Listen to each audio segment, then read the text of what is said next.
નમસ્કાર મિત્રો, આપની સાથે હું પ્રતિપાલસિંહ ઝાલા. આજે દાંપત્ય જીવનમાં એક સમસ્યા જે હંમેશા યુગલોને કોરી ખાય છે એના વિશે વાત કરવી છે, નિસંતાનપણું અને તેના કારણો, એમાં આજે આધુનિક સારવાર અને જાગૃતિ. આ વિષય ઉપર આજે વાત કરવી હોય તો કોઈ એવા ગેસ્ટ હોવા જોઈએ કે જે ખરેખર આ સમસ્યાને બાત ભીડી અને એક પોતાના મિશન ઉપર નીકળ્યા હોય. તો આજે સદનસીબે આજે આપણી સાથે એ જ એવા ગેસ્ટ છે કે જે અમારા સ્ટુડિયોમાં આવ્યા છે. એક બાય પ્રોફેશનલ નહીં પણ એમ કહેવાય ને કે ડેડિકેશન સાથે એક સેવાના યજ્ઞમાં જોડાઈ ગયા છે. આઈવીએફ નિષ્ણાત doctor Sanjay Desai sir. Sir, આપનું સ્વાગત છે અમારા ફૂલચાપ ડિજિટલના સ્વાસ્થ્ય સંવાદમાં. સર, મેં એટલે જ આપનું એવું ઇન્ટ્રોડક્શન દીધો કે આજે આ જે સમસ્યા છે નિસંતાનપણાનું, એની સામે તમે ફાઇટ કરી રહ્યા છો, એક મિશનમાં ઉતર્યા છો. કેમ કે દાંપત્ય જીવનને કોઈ અત્યારે જો કોરી ખાતું હોય ને તો એ નિસંતાનપણું છે. તો આ જર્ની શરૂઆત તમારી જે થઈ છે એમાં થોડોક પ્રકાશ પાડો. અને એક મારો પ્રશ્ન એમાં એડ કરી દઉં કે આજના સમયમાં નિસંતાનપણાના કિસ્સા કેમ વધી રહ્યા છે? શું આની પાછળ આપણી બદલાતી લાઈફસ્ટાઈલ છે, ખોરાક છે જવાબદાર? શું કેવું છે?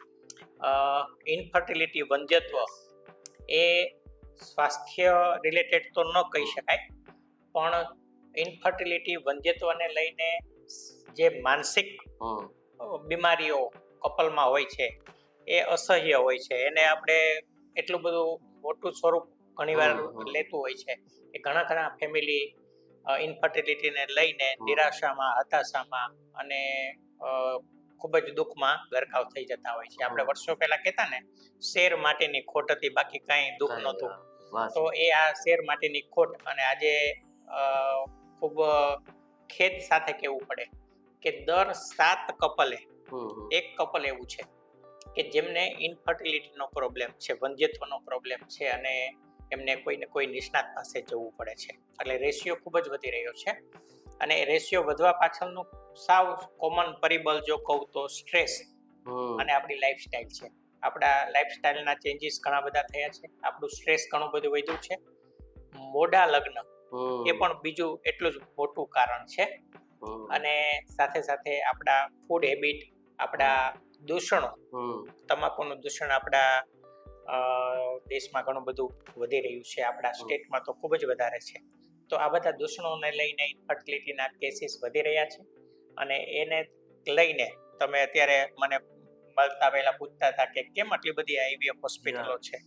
તો ડિમાન્ડ વધારે છે એટલે સપ્લાય તો વધવાની જ છે. અને એ ડિમાન્ડને ધ્યાનમાં રાખીને આઈવીએફ નિષ્ણાત ડોક્ટરનું પ્રમાણ અત્યારે આપણા સિટીમાં, આપણા રાજ્યમાં, ઇવન ઓલ ઓવર વર્લ્ડમાં વધી રહ્યું છે.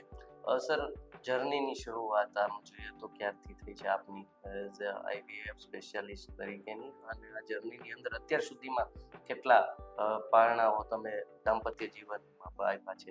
જી, એમડી ગાયનેક ની ડિગ્રી પ્રાપ્ત કરી મેં 1997માં.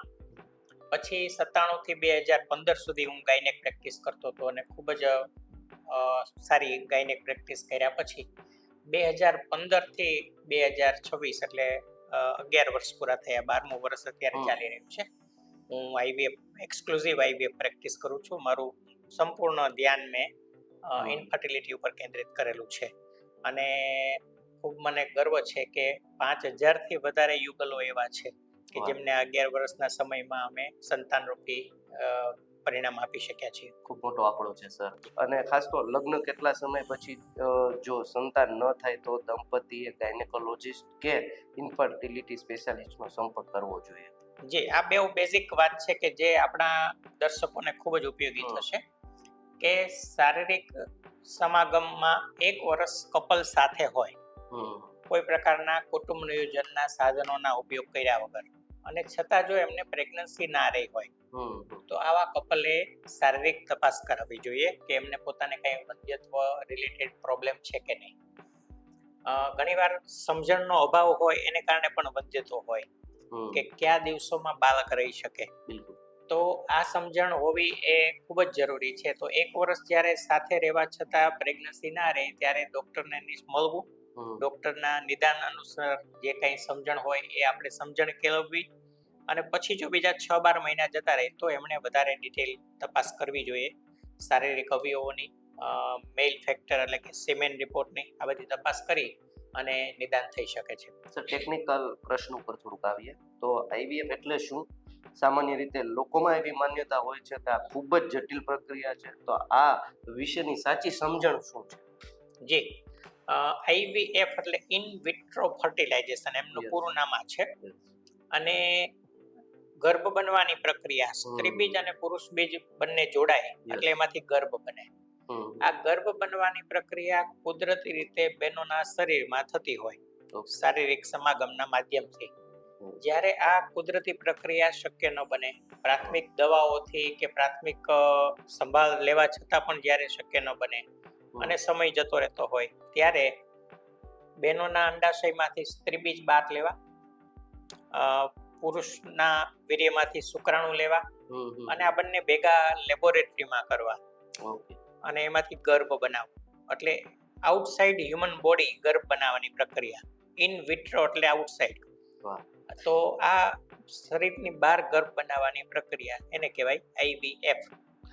સાહેબ, આની અંદર હજી એક મારો પ્રશ્ન છે. આ ઘણા કિસ્સાઓમાં રિપોર્ટ્સ નોર્મલ હોવા છતાં ગર્ભધારણ ન થતો હોય, જેના કારણે અનએક્સપ્લેન્ડ ઇન્ફર્ટિલિટી કહેવાય જેને, એવી સ્થિતિમાં ડોક્ટર કઈ રીતે તે મદદ કરી શકે છે?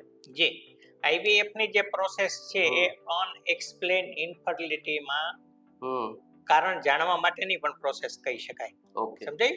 કેમ કે કુદરતી રીતે બાળક રહેવામાં આપણને બધું બરાબર દેખાતું હોય, ડોક્ટર કહેતા હોય કે બીજ બેનનું છૂટું પડી રહ્યું છે, સમાગમ કરવામાં સમય પણ સાચવે છે કપલ, અને છતાં પ્રેગ્નન્સી નથી રહેતી. તો કારણ નથી ખબર પડતી કે શું કારણ છે. એવા કેસમાં બીજ બહાર લઈએ ત્યારે ખ્યાલ આવે કે બીજની ક્વોલિટી કેવી છે, તો આપણને ઘણીવાર કારણ જાણવા મળે. એવી જ રીતે એમાંથી ગર્ભ બનાવીએ તો ગર્ભ બને ત્યારે ખબર પડે કે ગર્ભ કેવી ક્વોલિટીનો બન્યો છે. જો સ્ત્રી બીજ બહાર કાઢ્યા અને બીજની ક્વોલિટી સારી ન હોય તો એ આપણને કારણ જાણવા મળે. અનએક્સપ્લેન ઇન્ફર્ટિલિટી શું કામ હતી એ આપણે આઈવીએફ ની પ્રોસેસ દ્વારા જાણી શકીએ અને એનું સોલ્યુશન પણ જરૂરિયાત પ્રમાણે લાવી શકીએ.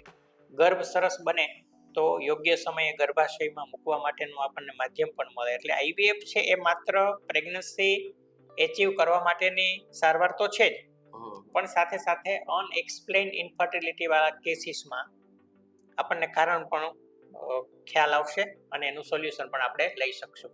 દર્શક મિત્રો, ફરી એકવાર આપને જણાવી દઉં કે આજનો જે વિષય છે એ નિસંતાનપણાનું કારણ, આધુનિક સારવાર અને જાગૃતિનો છે. એટલે મારો જે હવેનો પ્રશ્ન છે, એટલે એ પ્રશ્ન માટે મારે આપને યાદ કરાવવું પડ્યું છે. સર, પુરુષોમાં જોવા મળતું નિસંતાનપણું હજુ પણ સામાજિક રીતે ચર્ચાતું નથી. પુરુષોમાં સ્પર્મ કાઉન્ટ ઘટવાનું મુખ્ય કારણો ક્યાં જોયા છે, અત્યારે ક્યાં હોઈ શકે છે? જી, ખૂબ સારો પ્રશ્ન છે આપનો. પુરુષ વંધ્યત્વ આજે 40% છે.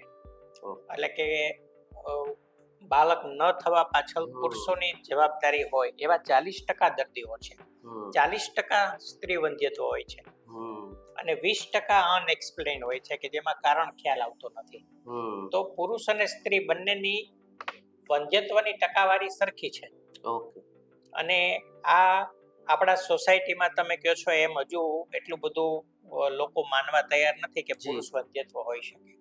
તો આપણા દર્શક મિત્રોને ખાસ એ જણાવવાનું કે એક હાથે તાળી નથી પડવાની. બંનેની શારીરિક તપાસ આવશ્યક છે, બંનેના રિપોર્ટ કરાવવા આવશ્યક છે. અને જો પુરુષ વંધ્યત્વ હોય તો એના માટે જરૂરી જે કાંઈ સ્ટેપ લેવા પડે એ લેવા જોઈએ.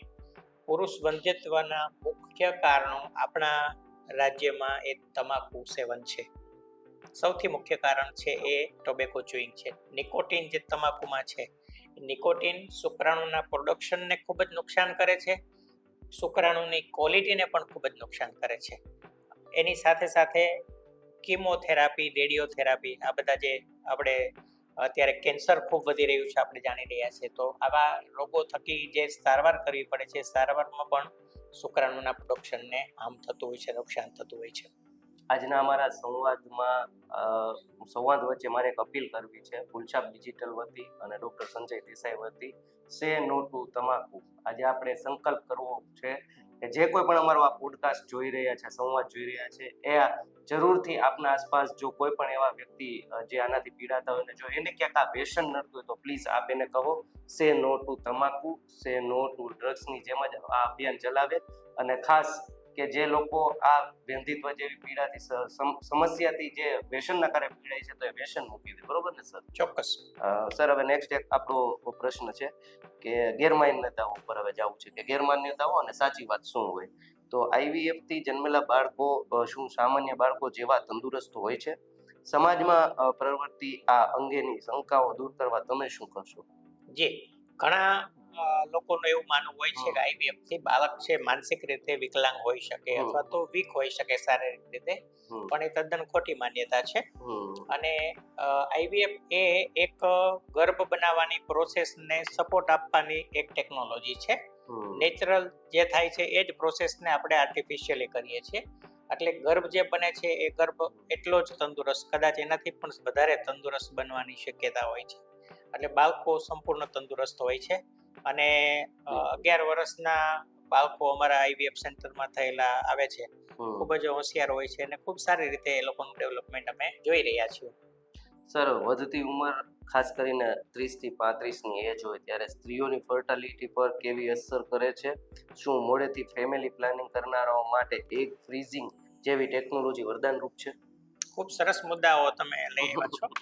બહેનો માટે ખૂબ સારો સંદેશ આપણે પાસ કરવો છે કે બહેનોની શારીરિક રચના કુદરતે કેવી કરી છે કે એમાં ઉંમરનું ખૂબ જ બહુ મોટું મહત્વ છે. એજ જેમ જેમ વધતી જાય એમ એમ બહેનોના અંડાશયમાં જે બીજનો પાવર છે એ ધીમે ધીમે વપરાશ થતો જાય અને એમાં ક્વોલિટી પણ ઘટતી જાય. તો ideal age of pregnancy for a lady is between 21 to 30. 21 થી 30 ની વચ્ચે જો આપ આપનું ફેમિલી પ્લાનિંગ કરો તો એ સમયસરનું પ્લાનિંગ ગણી શકાય. 30 થી લેટ થાવ તો એ મોડું પ્લાનિંગ થઈ શકે. અમે અમારા હોસ્પિટલોમાં પ્રેગ્નન્સી વાળા બહેનો આવતા હોય તો કોઈ 32 વર્ષની લેડી પ્રેગ્નન્સીમાં બતાવવા માટે આવે તો અમે એમની ફાઇલ ઉપર લખીએ એલ્ડરલી પ્રાઇમી, એટલે કે મોડી ઉંમરે પ્રેગ્નન્સી છે આવું અમે લખીએ. એટલે અમારે એમાં એલર્ટ રહેવાનું હોય, ઘણા બધા પ્રશ્નો આવવાની શક્યતા હોય. તો 21 થી 30 વચ્ચે પ્રેગ્નન્સી પ્લાનિંગ જો થઈ શકે તો દરેક બહેનો માટે એ સમયસરનું પ્લાનિંગ છે. આજના સમયે મોડા લગ્ન અને મોડું ફેમિલી પ્લાનિંગ એક ખૂબ જ મોટું પરિબળ વંધ્યત્વના કેસીસ માટે છે અને પ્રેગ્નન્સી કોમ્પ્લિકેશન માટે પણ છે. તો જે બહેનોને લેટ થવાનું છે પ્રેગ્નન્સી પ્લાનિંગ, એમને ખ્યાલ છે કે મારે લગ્ન જ મોડા થવાના છે અથવા તો અત્યારે કરવા માટે સમય નથી પોતાની કેરિયરને ફોકસ કરીને, એ બહેનોએ એગ ફ્રીઝિંગ, ઓવમ ફ્રીઝિંગ કરાવવું જોઈએ. અને ઓવમ ફ્રીઝિંગ માટેની એજ છે એ 21 થી 30 વચ્ચેની એજ છે. આપણે બહેનોના અંડાશયમાંથી એગ લઈ એને સ્ટોરેજ કરી શકીએ છીએ, જે અમર્યાદિત સમય સુધી રાખી શકીએ છીએ. અને ભવિષ્યમાં જ્યારે એ બેનને પોતાનું ફેમિલી પ્લાનિંગ કરવું છે, નેચરલી પ્રેગ્નન્સી રહી જાય તો ખૂબ સદભાગી છે, તો એમના એગ આપણે સ્ટોર રાખી મૂકીએ છીએ. પણ જ્યારે નેચરલી પ્રેગ્નન્સી રાખવામાં તકલીફ પડે મોટી એજને લઈને, ઇન્ફર્ટિલિટીનો સામનો એમને કરવો પડે, એમના અંડાશયમાં જ્યારે હવે સુસુપ્ત અવસ્થા આવી ગઈ હોય કે એગનો સ્ટોક પણ ન રહ્યો હોય અને જો એમના એગ આપણે અગાઉથી સ્ટોર કરેલા હોય તો એ ઓવમ થકી આપણે આઈવીએફની પ્રોસિજરના માધ્યમથી એમ્બ્રિયો બનાવી શકીએ અને કોઈ પણ એજમાં આપણે એમને પ્રેગ્નન્સી આપી શકીએ. તો એગ ફ્રીઝિંગ એ આવનારું સાયન્સ છે. અને અત્યારે અમે દરેક કોલેજોમાં, દરેક એડવાન્સ જે સેન્ટર છે, એજ્યુકેશન સારું છે, એ લોકોને મોટિવેટ કરીએ છીએ કે તમે આઈધર ટાઈમસર તમારું ફેમિલી પ્લાનિંગ કરો અને જો એ ન શક્ય બનતું હોય તો તમે એગ ફ્રીઝિંગ કરાવો. સર, હવે સંવાદના અંતિમ ચરણ ઉપર ત્યારે હવે સંદેશ માટેના 2 જ પ્રશ્ન મારે આપને પૂછવા છે. પહેલા તો સારવાર દરમિયાન દંપતીએ માનસિક રીતે મજબૂત રહેવા માટે શું કરવું જોઈએ? વંધ્યત્વના જે કોઈ દર્દીઓ અમારા પાસે આવે છે એ માનસિક રીતે ખૂબ જ ભાંગેલા હોય છે, નિરાશામાં જ હોય છે. એટલે સૌથી પ્રથમ અમારો જે ચેલેન્જ હોય છે એમને માનસિક રીતે સક્ષમ કરવા, એમને મજબૂતાઈ આપવી, એમને પોઝિટિવ કરવા ટ્રીટમેન્ટ પ્રત્યે. કેમ કે હંમેશા અમે વાત કરતા હોય કે આ સારવાર છે એ માત્ર ડોક્ટરે કરવાની ને દર્દીએ જોવાની એવું નથી. આ સારવાર છે એ ડોક્ટર અને હસબન્ડ અને વાઈફ 3 જણાએ સંપીને કરવાની સારવાર છે અને તો જ એમનું પરિણામ શક્ય બને. એટલે અમે દરેક દર્દીને કહેતા હોઈએ કે પોઝિટિવિટી એ ફર્સ્ટ પ્રાયોરિટી છે. આપણે માનથી તૈયાર થવું પડશે, આપણે સારવાર માટેના જે થોડા ઘણા પેઇન છે એ લેવા પડશે, થોડો સમય ધીરજ આપવી પડશે, ત્યારે આપણે સફળતા તરફ જઈ શકશો. હમ. એટલે માનસિક રીતે વર્ષોની નિરાશા દૂર કરવા માટેની આપણે મહેનત લઈ રહ્યા છીએ ત્યારે ખૂબ જ સરસ રીતે તૈયાર થઈને આગળ વધીશું તો જલ્દી આપણું પરિણામ આવી શકશે. સર, અંતમાં જે દંપતીઓ સંતાનના સુખ માટે પ્રયત્ન કરી રહ્યા છે તેમને તમારો એક ખાસ સંદેશ શું આપશો?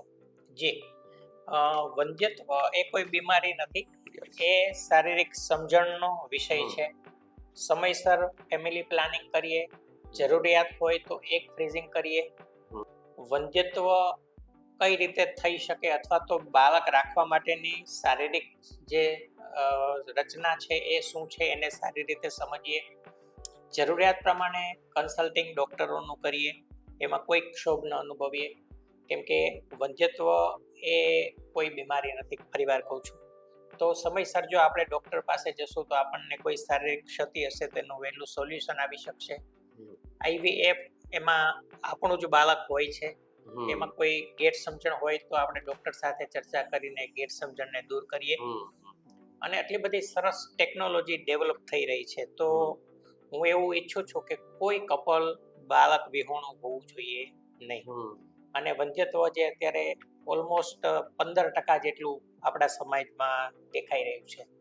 દર 7 કપલે એક કપલને વંધ્યત્વનો પ્રશ્ન છે.